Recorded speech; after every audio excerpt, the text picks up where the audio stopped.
Hi everyone, welcome back to my channel. So today I'm coming at you with another foundation review. I recently picked up the elusive Good Apple foundation from KVD Beauty. I have it in the shade 39, medium 39. I just finished doing my makeup, so I'm going to be doing a wear test today and let you know my thoughts. So far it is looking pretty good. It is 3 in the afternoon. I have a couple things to do, so we'll see how it holds up in the hot weather we're having today. So let me go ahead and show you guys a swatch. So this is again medium 39 if the camera focuses. There we go. So this is definitely on the full coverage side. Let me kind of just do it here on my tattoo. So what I did is I applied half of it with a beauty sponge and the other half with a brush. I found that applying it with a beauty blender was so much better. It applies more of like a thin layer and a little bit does go a long way. It's almost a little dry and kind of makeup-y, but it could have been me because I maybe applied too much. I really didn't know what to expect. I honestly haven't watched like any reviews on this foundation. It was mostly just my curiosity. This shade happened to come in stock on Sephora that I thought would work for me, so I just went ahead and snatched it up before it was sold out again. But so far it does look pretty good. It did cover like my blemish right here, and I do have like a little bit of discoloration right here. And like I said, it did look a little makeup-y, but once I put on some setting spray, it did start to look a little bit more like it melting like to my skin. Looked a little bit more skin-like, should we say. You can definitely tell that I am wearing makeup though, but it doesn't look cakey at this point. For my primer, I did use the Bobbi Brown vitamin enriched face base just to hydrate my skin, because the last night when I had tried it, it just felt a little dry to me for some reason. So that's why I just wanted to make sure that my skin was nice and moisturized beforehand. So I'm gonna go ahead and get on with my day. I'll probably do this like vlog style and check in and let you know my thoughts. Before I go on with my wear test, I thought I'd just show you guys up close what it looks like. So I did use it as concealer as well because I wanted to see how it worked. Under there, my eyes are generally more on the dry side. There's a little bit of creasing, but not too much. Just like patting it out with my finger. And it's not really settling into my nose yet. And then on my cheek right here is where I have like the most texture. So right now it's looking pretty good. So like I said, I will check in a few hours hopefully and let you guys know how it's wearing. Alright, so I forgot my camera at home, so I'm using my iPhone for this check-in. I think I am about 3 hours in wearing the Apple foundation. So far, it's looking good. I am having a little bit of creasing on my under eyes. That doesn't bother me too much as long as it doesn't look dry. That is my main concern, so I'm just gonna tap that out. On my chin, it's kind of emphasizing texture and it's kind of collecting like right here, and then it's starting to wear off on my forehead just a little bit. But now that my oils are starting to come through, I think it's making the foundation look a little bit better, like right in my T-zone. My bronzer and my highlighter still look pretty good. So yeah, we'll check in a little bit later and see how it looks. Alright, so I am doing my final check-in. It is 9:53 p.m.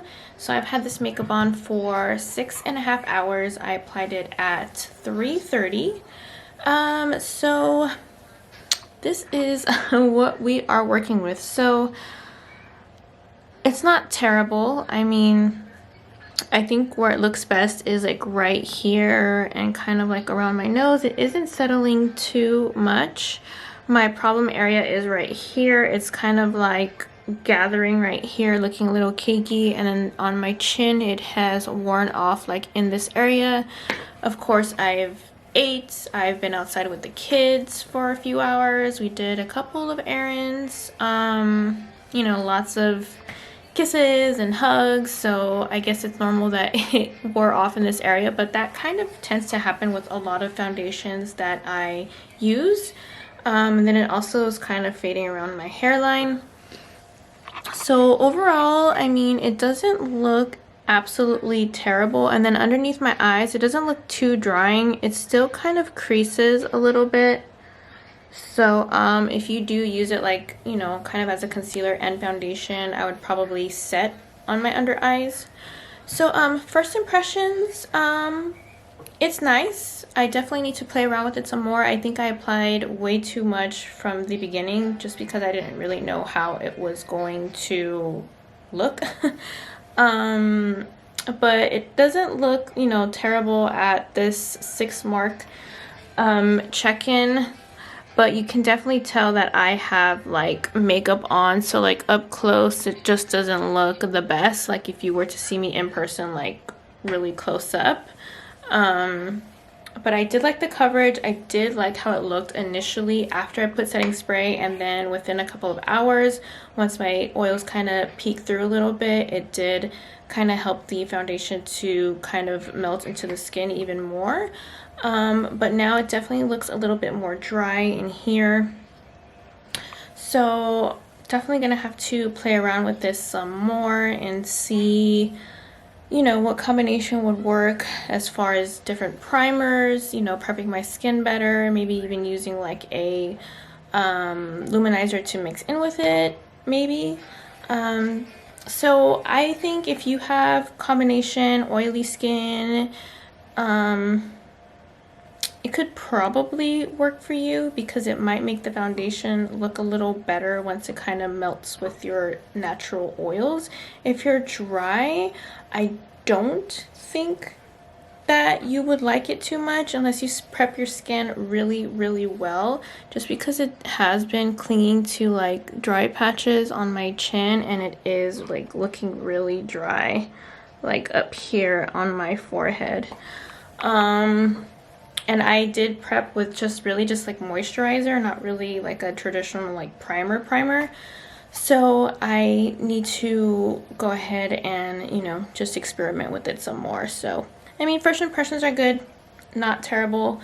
I don't really own a lot of full coverage foundations, and the ones that I do own, I haven't worn them in so long to remember how they wear. The only one I can really think of off the top of my head being full coverage is the Charlotte Tilbury Airbrush Flawless Foundation. I know this is like super full coverage and probably the most full coverage that I have, but it makes your skin look so perfect and flawless. So maybe I'll try and compare the two and see which I like better and which one wears better. Then I'll really be able to tell, because I haven't worn full coverage in so long. So that does it for me. So I hope you guys enjoyed this little video with the KVD Beauty Good Apple Foundation. If you have tried this, let me know your tips and tricks, you know, like what skin type you have, if it worked for you, if it didn't work for you. This foundation is certainly getting a lot of hype at the moment. So again, that does it for me. If you have any questions, you can always just send me, you know, in the comments below, or send me a message on Instagram, anything like that. So go ahead and like this video if you found it to be helpful, and subscribe if you haven't already. But I will talk to you all in my next video. Bye guys.